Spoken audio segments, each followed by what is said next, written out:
The world of football with a soccer perspective. This is Soccer Today with Duane, Rollins and Kevin Laramee, live on the Sports Podcasting Network. Good day, good night, and welcome to Soccer Today for Tuesday, October 29th, 2019. I'm Kevin Laramee, joined by Duane Rollins as always. If you're watching us live on Twitter, please click the follow button. You're watching us live on YouTube, please click the subscribe button. Today on the show, we'll talk about Seattle versus LAFC conference finals in the Western Conference tonight, live from Bank of California Stadium. And to talk about this wonderful game, joining us, Miki Turner from Soccer Esquire. Miki, how you doing today? Duane, Kevin, how you guys doing? It's good to have you, Miki. I guess the game, my big question heading this, Seattle's never beaten LAFC in a competitive game. I'll start real simple. The fact that the LAFC has been a juggernaut all year, the fact they've never lost to Seattle, they seem to have everything moving forward, managed to outscore Zlatan in the great rivalry match. Is there any reason we should suspect that Seattle can turn the tide in this game?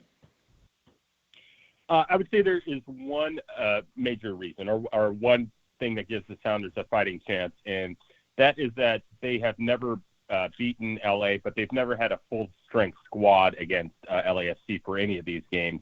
In the inaugural matchup, they were decimated by injuries. In the matchups this year, they did not have Raul Ruidiaz. Both times, he was injured. And in the matchup in Seattle, there was a 12th-minute red card to Christian Roldan, and they still managed to draw. So just from a personnel perspective, the Sounders are actually as healthy as they've been all year. Will Bruin accepted.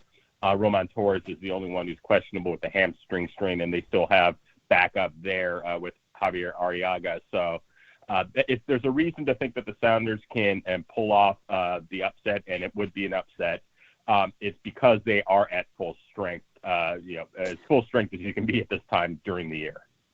You mentioned Christian Roldan a moment ago. He was quoted in MLSsoccer.com this week as saying that the 5-3 win for LAFC and El Tráfico should actually, rather than put fear in Seattle's heart, should actually give them hope in the sense that this is it demonstrated that this is a team vulnerably scored on, and that perhaps suggesting that Seattle would try and get on their front foot. Is that the right approach in your mind? I'm still not sure, and I read those quotes, and I was there for some of the interviews that the Sounders have done this week. I'm still not 100% sure they should try to go toe-to-toe with LAFC. The Sounders, it's fair to say, have not been a possession team this season, and especially in the playoffs. A team that really goes on the attack. RSL had most of the possession in that game, even though the Sounders played well. And against Dallas, they were pretty much all over the place offensively, or I should say defensively, giving up 3 goals, though they were on set pieces, and they mostly fixed that against RSL. And LAFC certainly, if they're going to concede that much possession, then LAFC definitely has the weapons to attack. And if the Sounders are going to go on the front foot and really try to go after LAFC obviously has the weapons to counter. So it's going to be a tricky tactical decision by the Sounders to go after LAFC. Again, the matchup here where they were able to scrape out a draw even down 10 men should give them some confidence to know that they can go up against LAFC. And it should be said that the Sounders defense, for all the problems they may have had, is far superior to the Galaxy. I mean, the Galaxy were just that game, while entertaining to watch, was not a masterclass in defensive prowess. So just from that perspective, you got to think that the Sounders are going to put up a better defensive effort than the Galaxy did. You were very polite to the Galaxy defense, I have to say, because it did look like a defending clinic, but for U11s. So that's another topic for another day. That's a good way to put it. Miki, one thing that I've noticed, of course, we've been watching Seattle a lot over the years in the playoffs since 2016. Basically, every 1 to 2 games I've watched in the playoffs in MLS, I've included the Sounders.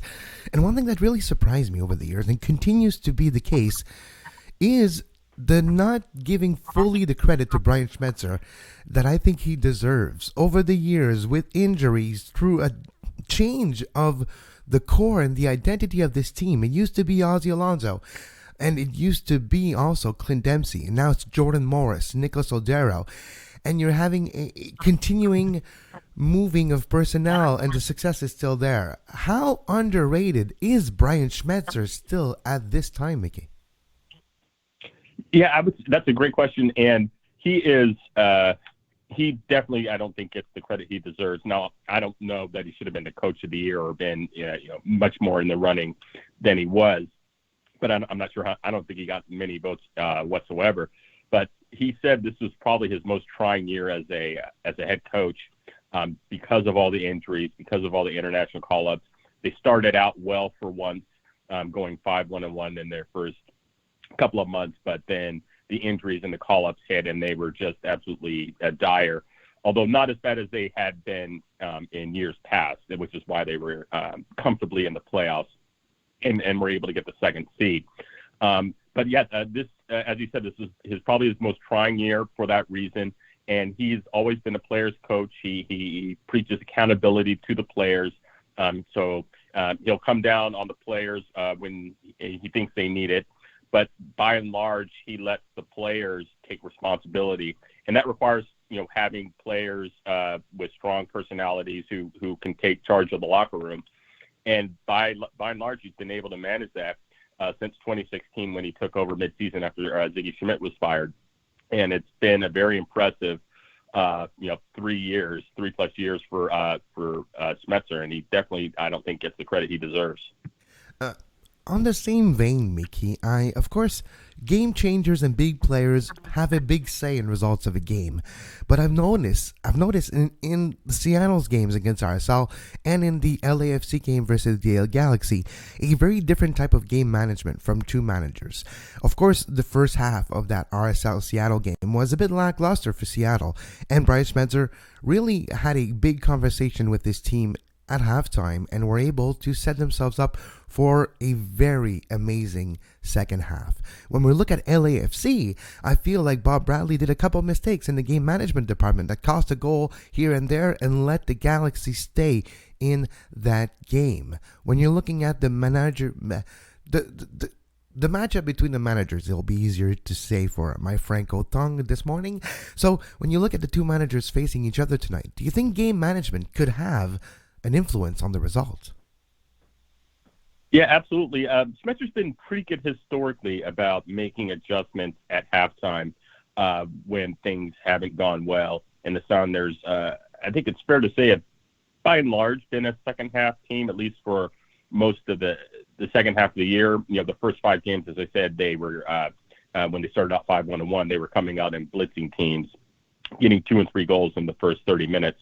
And then, pretty much coasting the victory. That wasn't the case over the second half of the year, but he was able to, especially in the RSL game, which I didn't think was as bad upon reviewing a second time as it was when I was in the stadium, but it certainly was, lackluster. I think it's a fair way to put it. But he was able to make some significant adjustments.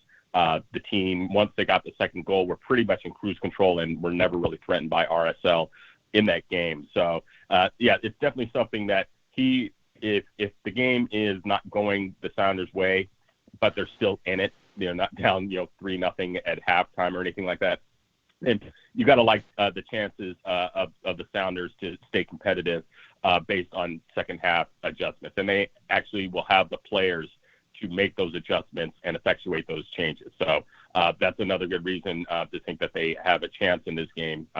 Aside from his tactical adjustments, is the fact that they'll have the personnel to work with. If there's one thing that's really come through in the last little while with MLS is that game changers matter. That you need to have that player that can step up, grab a game by the elbow, and take it wherever they need it to go. Jordan Morris certainly has looked great in the recent days. Hat trick recently in that first round playoff game against Dallas. Is he ready to be that player that we've expected him to be for some time now? Yeah, I think I've long thought, especially since he got back from the Gold Cup, that they were going to go as far as Jordan Morris is going to take them this year, because he just brings something that they don't have otherwise anywhere else on the field, really, and just raw speed, raw power. He's developed his game. His much maligned left foot is not something that anybody really talks about anymore because he's scoring goals with his left foot, assisting with his left foot. He's added a little bit of one-on-one dribbling as well, so he can kind of take some guys on 1v1 and not just rely on his speed, which is obviously still very formidable. And so he's getting close to being the complete package. And, for everything that Raul Ruiz does in the box, being able to, make something out of nothing. And then for everything that Nico Lodeiro does, just being the engine of the team, essentially. Those guys are fantastic players and well-deserving of all the accolades they get and their DP status. But, again, for me, I think if the Sounders are going to win this game, it's going to be because Jordan Morris is the guy who can take it over, because he's the guy that LAFC probably doesn't really have an answer to just as far as a one-on-one matchup, because nobody on LAFC's back line is going to be wanting Morris coming at them at speed, coming in on goal. And if he's doing that, then the Sounders have a chance to have a good day. Speaking of game changers, if we could turn our attention to your opposition, Seattle's opposition, Carlos Vela, has been as good a game changer as this league has ever seen, arguably, right up there with the best seasons of all time in Major League Soccer. Is it a matter of just trying to contain damage when you're talking about Vela, or does Seattle have the pieces to shut him down? Ooh, yeah, I do not. I'm skeptical that they have the individual person or pieces to shut Vela down. The one person who I think would be someone who could do that is Jordi Delem, who is who is a pure six, pure destroyer. He's got the speed, athleticism to keep up with Vela, but I think it's highly unlikely that he starts the game. And if there's one thing that the Sounders have had an issue with, it's getting the opposition off the ball. As Kevin alluded to in the first half of the RSL game, the Sounders were essentially just chasing around RSL and trying to get them off the ball, and they just simply couldn't do it. They were a little better in the second half, but Christian Roldan and Gustav Svensson as the defensive mids are very good, but they're not destroyers in that sense that you think of Anazi Alonso, who would break up plays, start counters, and just generally impose his presence on the game. That's just not their game, and so unless you're going to start Delem, which would present a whole host of other issues on the offensive end. He's not a great passer or dribbler. It's just not something I think they have the individual pieces to deal with. So that means you're going to have to scheme probably to try to shut him down. And Vela's been very good against the Sounders. I think he scored 3 goals in the games that he's played. So I think they're going to have to scheme around Vela, because I don't think they have the individual person to stop him. Well, it's a good thing that the Seattle Sounders do have Stefan Frei in net. There's not a playoff game that I remember that he hasn't made a game-stopping save in 90 minutes or 120, depending of which playoff game we're talking about. So how long will it take for the statue of Stefan Frei to be built outside of the CenturyLink Stadium, Miki, when he retires? Yeah, if there's a position on the field where the Sounders have the clear advantage, it's a goalkeeper, and that would be a reason to think that, again, that the Sounders have a decent chance of going down there and getting the victory, because Tyler Miller's a solid keeper, but he's not on the level of Frei as of yet. And obviously Sounders fans know Tyler Miller well, as he was drafted by the Sounders and traded a couple of years ago because it was clear that Frei wasn't going anywhere, and there's a good reason he's not going anywhere, because he's one of the best keepers in the league. And he certainly, they don't do statues outside CenturyLink, at least they haven't as of yet. And, the Seahawks will probably have something to say about that. But at a minimum, he should get some consideration once his career's over. But I think he's got a couple of years yet before he'll be leaving the Sounders. And so, yeah, he's just been a fantastic keeper, big game keeper in the playoffs. He basically saved the Sounders bacon against FC Dallas in the first round. We all know about his exploits at MLS Cup in 2016, and he didn't have much to do against RSL, but that was more function of RSL, I think, than anything else. But if the Sounders are going to pull out a victory, Frei is likely going to have a significant say in how that's done. 10 p.m. Eastern Time, 7 p.m. Pacific tonight, live from Bank of California Stadium, if the Fires allow it. They're monitoring the situation, but probably tonight, 10 p.m. Eastern Time, 7 p.m. Pacific, LAFC versus Seattle. But before we let you go, Miki, for today, since our show from Monday, Sergiño Dest has declared himself available for the United States. The left back from Ajax in the Netherlands has decided to continue with the U.S. men's national team. What is your reaction to that news yesterday, Miki?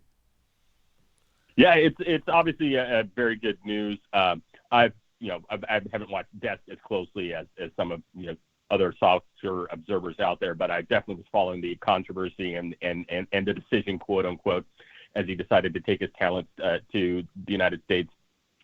Just from a recruiting standpoint, it seems like U.S. Soccer realized that this was one that they couldn't lose because of the state of the national team right now, coming off the loss to Canada, the results, the hiring of Berhalter and how long that took, the loss of players like Jonathan Gonzalez, who said that the national team didn't really even try to recruit him or give him visits or what have you. This was one that they needed. He is not going to be the player that turns the U.S.'s fortunes around. That's going to revolve more around getting better players in and maybe a change the system if things continue on the current path. But this was one that they had to have, and they got it. So kudos to them for getting this one over the line. He is obviously a very good player, starting for Ajax and playing in Champions League games, and it's good to see them actually get a player that obviously had some good relationships with U.S. Soccer. It's good to see them follow through and get the player that over the line. I have one sentence for our friends in the United States, and it comes from experience. Duane can attest. It's the hope that gets you at the end, so be careful what you wish for. On that note, Miki, thank you very much for your time today. You can follow Miki's work at Soccer Esquire, at Soccer ESQ, and you can follow Miki on Twitter at Turner ESQ. Miki, have a great game tonight, and thank you very much for your time today. Thanks, guys. Always enjoyed joining you. And we'll be right back after this short break. You are listening to Soccer Today. Follow us on Twitter at Soccer Today SPN and like our Facebook page, facebook.com/Sports Podcasting Network. You can find the podcast version of all the shows we do on iTunes, Apple Podcast, Google Play Store, TuneIn Radio, iHeartRadio, and anywhere you get your podcast. And we're back on Soccer Today. You're on Twitter, make sure you follow us at Soccer Today SPN. You're on YouTube watching us right now. Click that subscribe button. It really would help us a lot. Duane, we're back here talking about tonight's LAFC Seattle game. What's interesting to me is, will LAFC be able to play defensively better? Because if they play the same way they played against the Galaxy, well, guess what? We're going to have an upset tonight.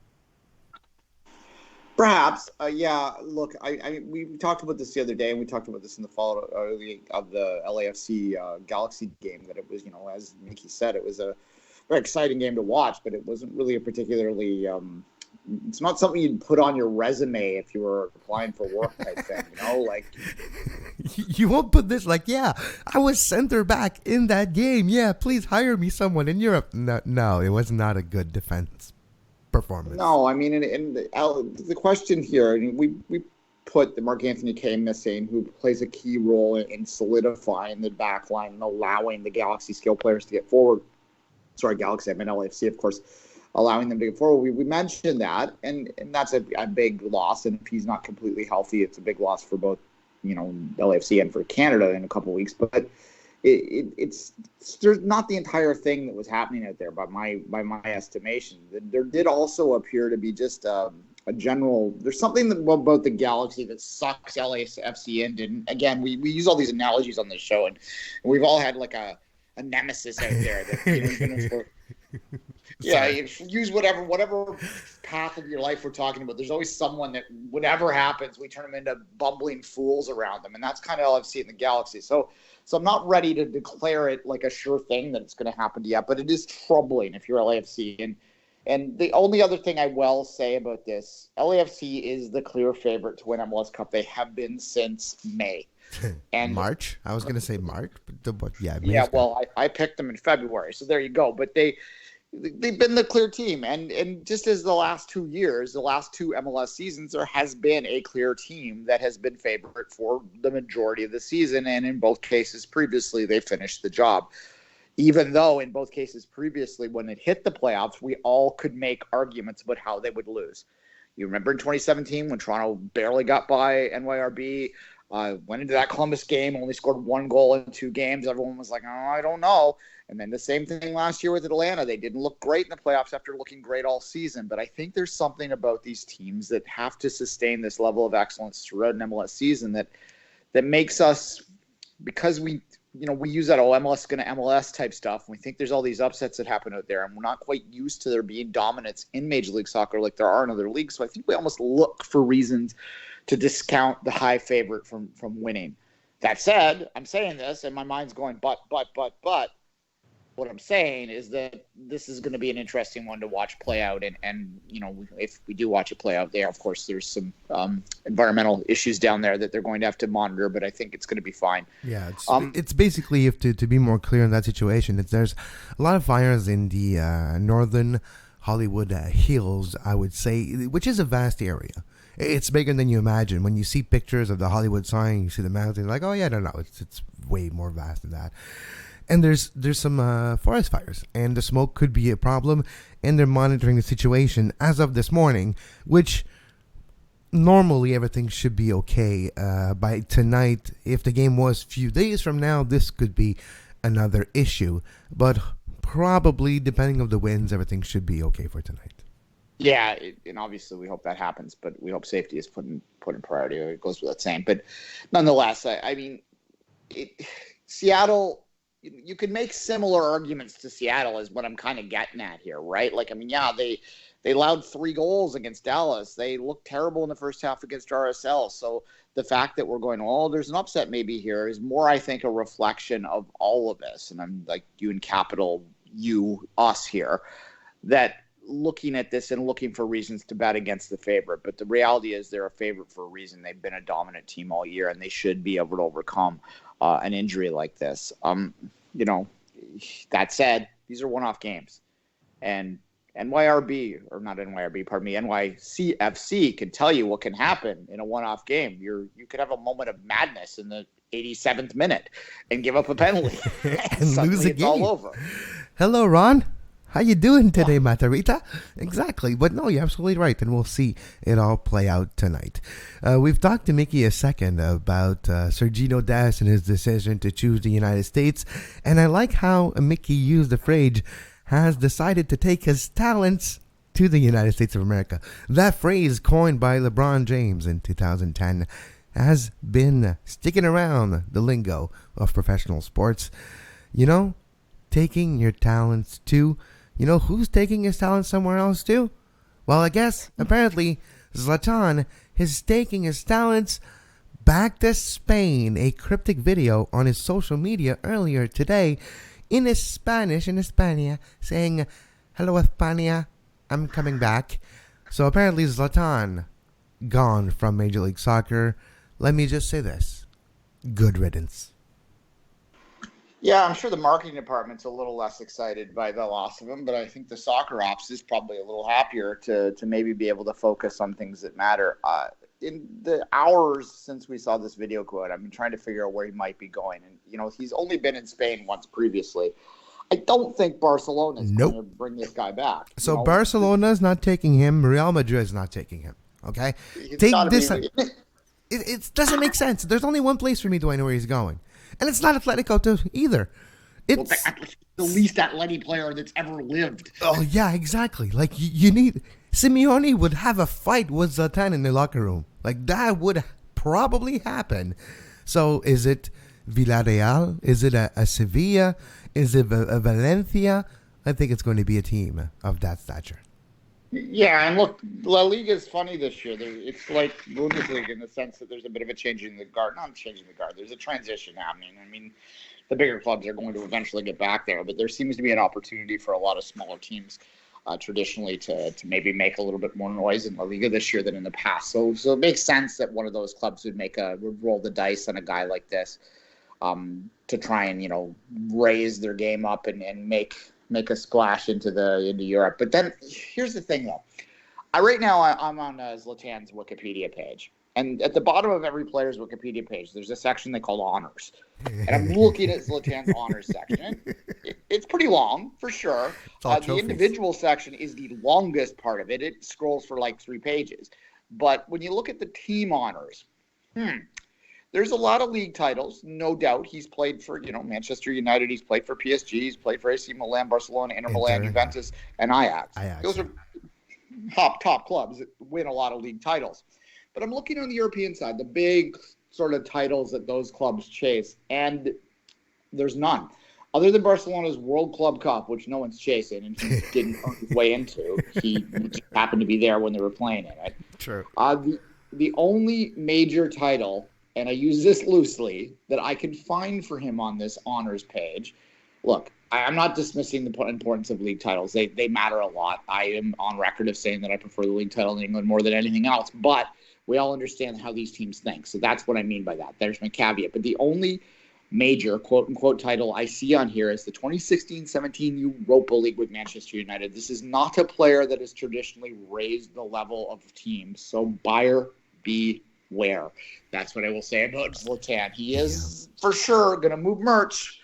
He's going to garner attention for you.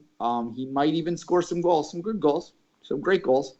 But is he going to be a player that rises to the next level, especially at, what's he now, 37, 38, something? 38.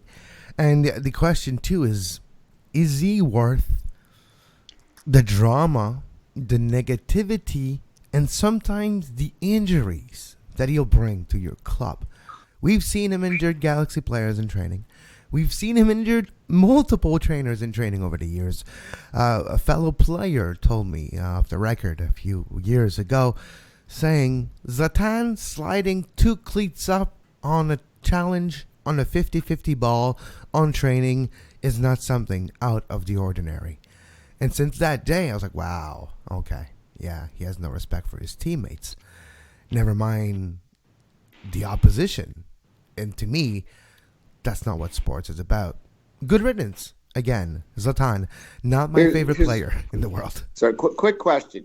This is, how in Major League Baseball, when players get nominated to the Hall of Fame, they have to pick what cap to wear. If this is not the same, obviously, there's no such thing, no equivalent. But if there were, let's just play a little game here. Okay. Whose jersey, whose strip would Zlatan wear in a Hall of Fame? He'd get elected because he scored a lot of goals. Can he wear his own? Who would he wear? Who's he most identified with? Can he wear his own face on a T-shirt? Because that's what he would like to do. I'm inducted in Zlatan FC because I'm Zlatan and no club is bigger than I am, right? Of course, he's gonna wear a freaking his own face on a T-shirt. It's PSG is the answer, I suspect. But what did he really do at PSG? And that kind of says it all. He scored 113 goals. That's what he did at PSG. He played with in Cavani. 122 appearances, but didn't win anything other than the French league with him. No, and they won despite. They won in spite of Zlatan, not because of Zlatan. They won because they had Cavani. Let's face it. Let's be honest. Yeah, no, he's had a brilliant individual career, but as I said, he has never raised it up. And that was the exercise I did with myself. I was like, I opened his Wikipedia page up precisely because I knew he played for big clubs and I even could remember them. But then I was like seriously, and what other player of his stature, of his ability, has played, for as many clubs as he has? Beckham. Usually, when you're that level of star, you play for whatever team you came up through because that's normal. Then you go to whatever first big club you do. Maybe you make one other move, and then maybe you finish either at your home club again or in MLS, China, something like that. So usually it's 4 or 5. This guy's got 11 here, and that tells you all you need to know about him. Yeah, it does. And we thought it was, at least we know it's the end in Major League Soccer for Zlatan. Unless things change, which they can still do, his contract is good until December 31st. So that's when he's actually, so he won't be playing in Spain until December. That's for sure, if not January. We'll keep an eye on the situation as we always do. But as of right now, Zlatan is probably not back with the Galaxy and not back in Major League Soccer. And for me, that's a good news. And it gives a spot to a younger player to develop and maybe use that spotlight that they'll get for a positive reason and not just to belabor where they play their teammates and not to slap young Canadian defenders across the face when they step on your shoe. Michael Petrasso, that's for you. Good riddance, Zlatan. Look, yeah, and maybe it'll give the opportunity for the LA Galaxy to finally look at the mirror and decide to change their approach to how they build a roster, because the era of bringing in a guys like Zlatan, like David Beckham before him, and I hesitate to even put Beckham in the same sentence. Beckham had qualities that were similar in terms of the media side, but in terms of his abilities in playing, no, actually Zlatan's probably a better player. But in terms of his effort, and his ability to fit in, Beckham's on a different level. I mean, Beckham had his own problems, but I'm not saying he's a perfect player by any means, but he's nowhere close to what Zlatan was, who was his own marketing company running around there in the 9, scoring some goals. But yeah, can you imagine? Can you imagine if Zlatan had the entourage that a Beckham had? Can you imagine if Zlatan had the patience of a David Beckham and the wherewithal to keep your mouth shut during your career? Guess where Zlatan would be? Zlatan might have a successful clothing line by now, which he tried a couple times and he's relaunching right now. Guess what? If you would have kept your mouth shut, maybe David Beckham would look up to you and not the other way around. And we're not talking about soccer players here. We're talking about your legacy in the world, period. Yeah. And look, even his reputation has been tarnished a bit in Sweden. You look at the play of the Swedish team in the World Cup. They went further without him than with him.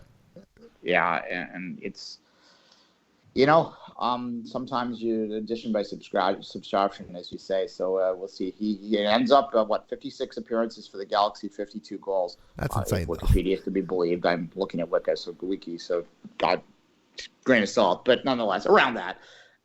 One playoff win. That's the bottom line for me, though. And that's the number that matters, I guess.